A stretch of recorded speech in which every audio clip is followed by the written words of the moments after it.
Hello my friends, ഇന്നത്തെ പരിപാടി ഒരു റമദാൻ ഗ്യാദറിംഗ് നെസ്റ്റോയിൽ വെച്ചാണ് പരിപാടി. അളിയനും ആമിനും നേരത്തെ പോയി. ഇനി പോകേണ്ട കാരണം ഞാൻ കുറച്ച് ലേറ്റ് ആയിട്ട് ഇറങ്ങി. കുറച്ച് അടുത്തായിട്ട് ഞാൻ ബസ്സിലാണ് പോകുന്നത്. കാഴ്ചകൾ കാണാൻ വേണ്ടി ബസ്സിന്റെ ഫ്രണ്ടിൽ പോയാണ് ഞാൻ ഇരുന്നത്. കാഴ്ചകളും കണ്ടിരുന്ന് ഇറങ്ങേണ്ട ബസ് സ്റ്റോപ്പ് മാറിപ്പോയി. അവിടെ നേരെ നടന്ന് നെസ്റ്റോയിൽ. അവിടെ ചോക്ലേറ്റ്സിനൊക്കെ നല്ല ഓഫറുകൾ ഉണ്ടായിരുന്നു. ചുമ്മാ അതൊക്കെ നോക്കി നിന്നിട്ട് ഞാൻ എന്റെ മെയിൻ സാധനം എടുക്കാൻ പോയി. ഒന്നും നോക്കിയില്ല, അതും വാങ്ങി ഞാൻ നേരെ മെൻസ്വെയറിലേക്ക്. അവിടെ ചെന്നിട്ടാണെങ്കിൽ ഒരു ഷർട്ട് ഇട്ട് എനിക്ക് അതും ഇഷ്ടപ്പെട്ട് ഞാൻ അതും എടുത്തു. കുറച്ച് കഴിഞ്ഞപ്പോ കസിൻസ് ഒക്കെ വരാൻ തുടങ്ങി.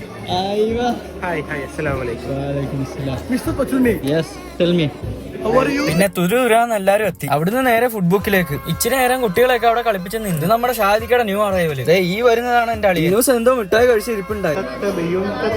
ഉംറയ്ക്ക് പോയിട്ട് വന്നതിന്റെ അല്ലേ? റമദാൻ മാസത്തിലെ ചെക്കന്റെ എൽമാണ് നമ്മള് ഓർഡർ ആക്കിയ സാധനങ്ങളൊക്കെ വരാൻ. ഒരു സൈഡിൽ നിന്ന് നെയ്ച്ചോറും ബീഫ് കറി ഓർഡർ ചെയ്തു, ഒരു സൈഡിൽ നിന്ന് പൊറോട്ടയും ചിക്കൻ ഫ്രൈ ഓർഡർ ചെയ്തു. ഞാൻ നെയ്ച്ചോറും ബീഫ് കറിയാണ് കഴിച്ചത്. ഒന്നും നോക്കിയില്ല, എല്ലാരും കൂടെ ഇരുന്ന് ഒരേ പിടുത്തമായിരുന്നു. അങ്ങനെ ഫുഡ് അടിയൊക്കെ കഴിഞ്ഞ് നേരെ ഫോട്ടോ എടുക്കാനായിട്ട് പോയി. അങ്ങനെ ഫോട്ടോ എടുത്ത് എല്ലാരും ഓരോരുടെ വീട്ടിലേക്ക്. ഇന്നത്തെ പരിപാടി അവിടെ കഴിഞ്ഞു.